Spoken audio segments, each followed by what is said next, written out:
အားလုံးပဲမင်္ဂလာပါရှင်မြန်မာ First News Channel ကနေပြီးတော့ထိတ်တန့်သတင်းများကိုတင်ဆက်ပေးသွားမှာဖြစ်ပါတယ်အခုပထမဆုံးတင်ဆက်ပေးမယ့်သတင်းကတော့စစ်တပ်အနေနဲ့ညနေဖုံးပြောင်းတက်ပြီးမြကျူးလွန်တဲ့ရာဇဝတ်မှုတွေအတွက်တာဝန်ခံရမယ်ဆိုတဲ့သတင်းကိုတင်ဆက်ပေးသွားမှာဖြစ်ပါတယ်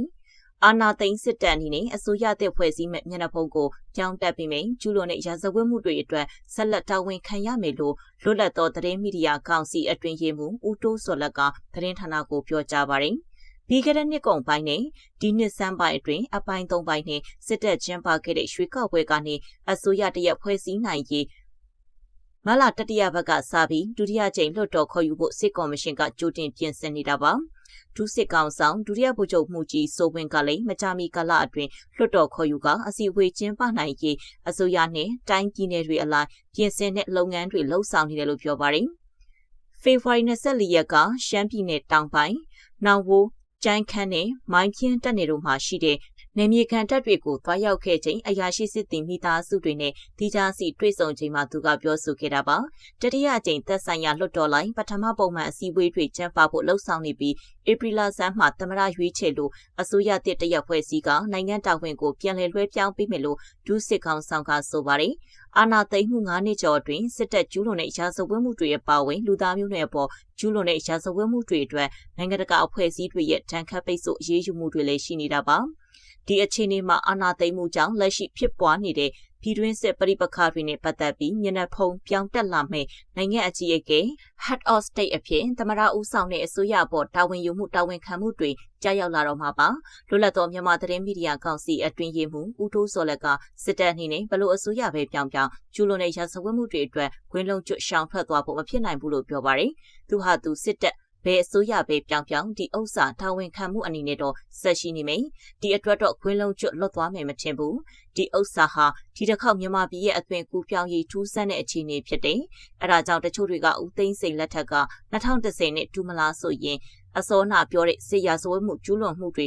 ကမတူနိုင်တဲ့အခြေအနေအတွက်ဒီဟာတွေကခွင်းလုံးကျွတ်ရှောင်ထွက်သွားဖို့ဆိုတာမဖြစ်နိုင်ပါဘူးလို့ဆိုပါတယ်အာဏာသိမ်းမှုအတွင်းချင်းပြည်နယ်မှာစစ်တပ်ကထိပ်ပိုင်းခေါင်းဆောင်တွေရဲ့ကျူးလွန်ခဲ့တဲ့စစ်ရာဇဝတ်မှု၅ခုအတွက်အရေးယူနိုင်ရေးချင်းလူအခွင့်အရေးအဖွဲ့ကအာဆီယံအဖွဲ့ဝင်တီမောအစိုးရတိုင်ကြားစာပေးပို့ထားပါတယ်စစ်ရာဇဝတ်မှုနဲ့လူသားမျိုးနွယ်အပေါ်ကျူးလွန်တဲ့ရာဇဝတ်မှုတွေအတွက်စစ်ကောင်ဆောင်ဗိုလ်ချုပ်မှုကြီးအပါအဝင်စစ်ဗိုလ်အရာရှိ10ဦးကိုတရားစွဲဆိုဖို့တီမောနိုင်ငံပြည်သူ့အစိုးရရှေ့နေရုံးကအမှုဖွင့်လက်ခံခဲ့တာဖြစ်ပါတယ်မြန်မာနိုင်ငံဆိုင်ရာလွတ်လပ်သောစုံစမ်းစစ်ဆေးမှုရန်ရာ IIMM ကလည်းစစ်အာဏာသိမ်းပြီးနောက်ပိုင်းဖြစ်ပွားခဲ့တဲ့စစ်ရာဇဝတ်မှုတွေအတွက်နိုင်ငံတကာတရားရုံးတွေမှာတရားစွဲဆိုနိုင်ဖို့အချက်လက်ပေါင်း3သိန်းကျော်နဲ့တပ်တွေထွက်ဆိုချက်တွေကိုစုဆောင်းနိုင်ခဲ့တယ်လို့အတည်ပြုထားတာပါအချက်လက်တွေထဲမှာစစ်တပ်ရဲ့လေးချောင်းတိုက်ခိုက်မှုတွေဥပဒေမဲ့ဖမ်းဆီးမှုတွေနဲ့ဖမ်းဆီးထိန်းသိမ်းခံရသူတွေအပေါ်လိမ်မိုင်းဆိုင်ရာအကြမ်းဖက်မှုနဲ့အခြားသောညှဉ်းပန်းနှိပ်စက်မှုတွေအတွက်ကျူးလွန်သူတွေကိုဖော်ထုတ်တာလည်းပါဝင်ပါတယ်လက်ရှိမှာစစ်တပ်ရဲ့ရွေးကောက်ပွဲကိုမိဖက်နိုင်ငံတွေဖြစ်တဲ့တရုတ်ရုရှားနဲ့ဗီလာရုစ်နိုင်ငံတချို့ကလွဲရင်အာဆီယံအပါအဝင်ကုလသမဂ္ဂနဲ့နိုင်ငံတကာအစိုးရတွေကအတိအမှတ်ပြုတာတွေမရှိသေးပါဘူး။ဒါပေမဲ့စစ်တပ်ရဲ့အထူးရောင်ရွေးကောက်ပွဲကနေပေါ်လာမဲ့အစိုးရဟာလူထုကနေရွေးကောက်တင်မြှောက်ထားတယ်ဆိုတဲ့ခေါင်းစဉ်အောက်ကမြန်မာနိုင်ငံရဲ့အုပ်ချုပ်သူလူဒန်းစားတရက်ဖြစ်လာတော့မှာပါ။ဒီအပေါ်အာဆီယံအပါအဝင်နိုင်ငံတကာအတိုင်းဝိုင်းကအတိအမှတ်ပြုခံရရေးစစ်တပ်ဘက်ကထင်သာမြင်သာတဲ့ထိုးတက်မှုတွေပြဖို့အဝေးကြီးလိုသေးတယ်လို့ဦးတိုးစော်လက်ကထောက်ပြပါတယ်။ဘာမှမြင်သာထင်သာပြုပြင်ပြောင်းလဲမှုကြီးကြီးကျယ်ကျယ်မရှိဘဲနဲ့တော့ကောက်ခါငင်ကကြီးနိုင်ငံတကာအတိုင်းဝိုင်းကလောလောဆယ်ရွေးကောက်ပွဲကိုအတိအမှတ်မပြုတာEU တို့ UN တို့အပြင်ထားလိုက်ပါတော့အာဆီယံအဖွဲ့အနေနဲ့တောင်မှအတိအမှတ်ပြုမှုမရှိသေးဘူးအဲဒါကြောင့်အဲ့ဒီလိုအတိအမှတ်ပြုမယ်ဆိုရင်တော့ဒီထက်ပိုပြီးမြင်သာထင်သာတိုးတက်မှုတွေပြဖို့အဝေးကြီးလိုပါသေးတယ်လို့ပြောပြရစီပြလို့ဆိုပါတယ်ဒုစစ်ကောင်ဆောင်ကတော့စစ်တပ်အနေနဲ့အစိုးရတွေဘလို့ပဲပြောင်းလဲပါစေလုံခြုံရေးနဲ့ကာကွယ်ရေးတာဝန်တွေကိုထမ်းဆောင်ရမှာဖြစ်ပြီးစွမ်းရည်နဲ့စွမ်းအားရှိတဲ့စစ်တပ်ဖြစ်အောင်လှုံ့ဆော်သွားကြဖို့တိုက်တွန်းထားတာပါတဦးချင်းရဲ့တိုက်ပွဲဝင်စိတ်ဓာတ်ကိုလည်းတုံးတိုက်ကြားကိုက်လှေခွက်ကြီးချံအလံမလဲတဲ့စိတ်ဓာတ်တွေနဲ့သင်ယူထားတဲ့စစ်ပညာတွေကိုကြံရည်ဖန်ရည်နဲ့အသုံးချနိုင်ဖို့လိုတယ်လို့တပ်နေကအရာရှိစစ်သည်တွေကိုပြောကြားထားပါတယ်ဆက်လက်ပြီးကျန်းခါရေးပါတီဥက္ကဋ္ဌဦးခင်ရီပြည်သူ့လွှတ်တော်ဥက္ကဋ္ဌရာထူးရယူနိုင်ခြေရှိတယ်ဆိုတဲ့သတင်းကိုတင်ဆက်ပေးသွားမှာဖြစ်ပါတယ်ဩစာကြီးတဲ့ဘုံမူးချုပ်ဟာဦးခင်ရီဟာလွှတ်တော်ဥက္ကဋ္ဌရာထူးကိုရယူသွားမှာဖြစ်ကြောင်းမကြာသေးခင်ကရွေးကောက်ပွဲမှာအနိုင်ရထားတဲ့ပြည်ထောင်စုကြံ့ခိုင်ဖွံ့ဖြိုးရေးပါတီသတင်းရင်းမြစ်3ခုကပြောကြားကြောင်းရိုက်တာသတင်းဌာနကဖော်ပြထားပါတယ်။ 3ပိုင်းခွဲပြီးကျင်းပခဲ့တဲ့ရွေးကောက်ပွဲမှာစစ်တပ်ကိုစားပါတီဖြစ်တဲ့ကြံ့ခိုင်ရေးကအလုံးကြိုတင်မျှော်လင့်ထားတဲ့အတိုင်းမဲအများဆုံးအနိုင်ရခဲ့တာဖြစ်ပါတယ်။ရွေးကောက်ပွဲအနိုင်ရတဲ့အစိုးရတရက်ကိုအာဏာလွှဲပြောင်းပေးမယ်လို့စစ်ကောင်ဆောင်တွေကဆိုထားပေမယ့်ဒီလိုရက်ကအစိုးရအဖွဲ့ကိုစစ်တပ်ကလုံးဝထိန်းချုပ်နိုင်ရေးအရေးပါတဲ့ဗျူဟာတစ်ခုဖြစ်တယ်လို့အများကရှုမြင်ထားကြပါတယ်။လာမေလာလွတ်တော်အသစ်ဖွဲ့စည်းပြီးနောက်မှာမြန်မာစစ်ကောင်ဆောင်တွေကတရားဝင်အာဏာလွှဲပေးဖို့စီစဉ်ထားတယ်လို့ဆိုပါတယ်။ကြံ့ခိုင်ရေးပါတီကို2010ပြည့်နှစ်မှာစစ်တပ်ကတည်ထောင်ခဲ့တာဖြစ်တာကြောင့်အကြီးတန်းစစ်ဗိုလ်ချုပ်တွေဟာနိုင်ငံရေးမှာအရေးပါတဲ့ဦးဆောင်အခမ်းကဏ္ဍတွေကပါဝင်လာမယ်လို့မျှော်လင့်ရပါတယ်။ကြံ့ခိုင်ရေးပါတီဥက္ကဋ္ဌရဲချုပ်ဟောင်းဦးခင်ကြီးဟာပြည်သူ့လွှတ်တော်ဥက္ကဋ္ဌဖြစ်လာဖို့တပြေးနေတယ်လို့ပါတီသတင်းရင်းမြစ်တွေကပြောထားပါတယ်။ဒီယာဒူးဟာသမရအသစ်ရွေးချယ်ရေးဥပဒေပြုရေးဘတ်ဂျက်ခွင့်ပြုရေးနဲ့အဓိကအစိုးရယာဒူးနေရာတွေကိုလက်ခံအတည်ပြုရေးတို့အတွက်အရေးပါတဲ့ယာဒူးနေရာဖြစ်ပါတယ်။စစ်ကောင်ဆောင်မင်းအောင်လှိုင်ကဒုသမရ2ဦးနေရာမှာလဲစစ်ဗိုလ်ချုပ်ဟောင်းတွေကိုပဲခန့်အပ်မဲ့အလားအလာရှိနေတယ်လို့သူနဲ့နီးစပ်တဲ့အမည်မဖော်လို့တဲ့သတင်းရင်းမြစ်တစ်ခုကပြောပါတယ်။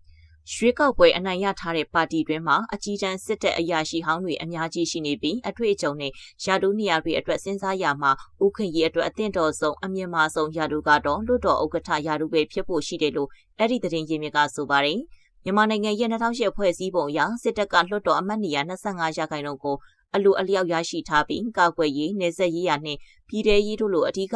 ကြတဲ့ဝင်ကြီးနေရာတွေကိုထိန်းချုပ်ခွင့်ရရှိထားပါတယ်။ဟန်ပြရွေးကောက်ပွဲအပြင်နိုင်ငံတကာကရှုံချခဲ့တဲ့ရွေးကောက်ပွဲမှာကြံ့ခိုင်ရေးပါတီကအထက်လွှတ်တော်နဲ့အောက်လွှတ်တော်2ရက်စလုံးမှာအမတ်နေရာ81ရာခိုင်နှုန်းအနိုင်ရတာကြောင့်လွှတ်တော်ဟာစစ်တပ်ရဲ့ထိန်းချုပ်မှုအောက်မှာရှိနေမှာဖြစ်ပါတယ်။ဒါပြင်အရက်ဖက်နဲ့စစ်ဖက်အုပ်ချုပ်ရေးအဖွဲ့တွေကိုကြီးကြပ်ရေးပြည်ထောင်စုအကြံပေးကောင်စီကိုလည်းဖွဲ့စည်းထားပါသေးတယ်။ဒီရနေရာကစီကောင်ဆောင်မင်းအောင်လှိုင်အနေနဲ့စစ်တပ်အပေါ်ထိန်းချုပ်နိုင်မှုကိုမထိခိုက်စေဘဲနဲ့သမရယာဒူရယူနိုင်စီဖို့အတွက်ဖြစ်တယ်လို့လေ့လာသူတွေကရှုမြင်ကြပါတယ်။ဒုသမရ2ဦးရဲ့ယာဒူနေရာတွေဟာ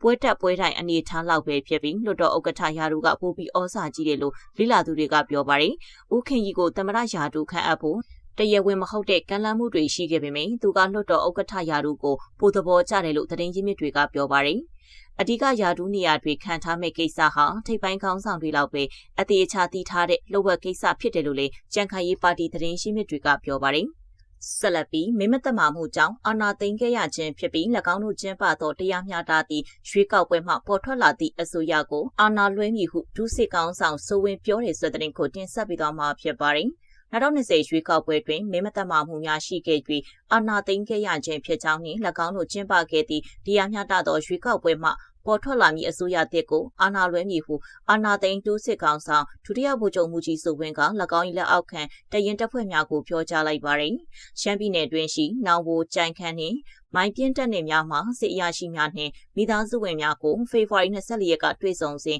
ဒုစစ်ကောင်ဆောင်ကထို့သို့ထည့်သွင်းပြောဆိုခဲ့ခြင်းဖြစ်ပါသည်။2020ရွေးကောက်ပွဲသည်မင်းမသက်မာမှုများပြုလုပ်ပြီးအာဏာကိုအတရားဓမ္မရယူရန်ကြိုးပမ်းမှုများကြောင့်နိုင်ငံတော်တာဝန်များကိုရယူခဲ့ခြင်းဖြစ်ပြီးအာဏာရယူစဉ်ကဆန္ဒပြမှုများကိုလည်းထိမ့်သိမ်းဆောင်ရွက်ခဲ့သည်ဟုမြေပြင်အခြေအနေနှင့်စံကျင်ဘက်စကားများကိုဒုစစ်ကောင်ဆောင်ဆိုဝင်းကပြောဆိုခဲ့ပါသည်။ထို့ပြင် electronic မဲပေးစက်များကိုအသုံးပြုကလေးလာသူများရှေ့တွင်ကျင်းပခဲ့သည့်လွတ်လပ်၍တရားမျှတကတိတ်ခါရှိသည့်ရွေးကောက်ပွဲတရက်ကိုဖော်ဆောင်နိုင်ခဲ့ပြီဖြစ်ကြောင်းနှင့်ရင်းမှတစဉ်အစိုးရတစ်ကိုအာဏာလွှဲမည်ဟုဆိုပါသည်။စစ်ကော်မရှင်ကကျင်းပတဲ့တူရောင်ရွေးကောက်ပွဲသည်နိုင်ငံအနှံ့တိုက်ပွဲများကြောင့်မြို့နယ်အများပြားတွင်ကျင်းပနိုင်ခြင်းမရှိသလိုစစ်ဗိုလ်ချုပ်ဟောင်းများနှင့်၎င်းတို့၏လက်ဝဲခံပါတီဝင်များသာတစ်ဖက်သက်ရှင်းပြိုင်ခဲ့ခြင်းဖြစ်တော်လဲဒုချုပ်စိုးဝင်းကမှုရင်းကိုတရားမျှတသည့်ရွေးကောက်ပွဲအဖြစ်တင်စားပြောဆိုခဲ့ခြင်းဖြစ်ပါသည်။ဆက်လက်၍၎င်းတို့စစ်အာဏာသိမ်းမှုကြောင့်ပေါ်ပေါက်လာသည့် CRPH NUG နှင့် PDF စသည့်တော်လှန်ရေးအဖွဲ့များကိုအကြမ်းဖက်အဖွဲ့များအဖြစ်ပုံဖြဲ၍တရားဥပဒေနှင့်အညီနှိမ်နင်းနေသည်ဟုတပ်တွင်းစီယုံရေးလေးတန်းထုတ်ကထည့်သွင်းပြောဆိုခဲ့ပါသည်။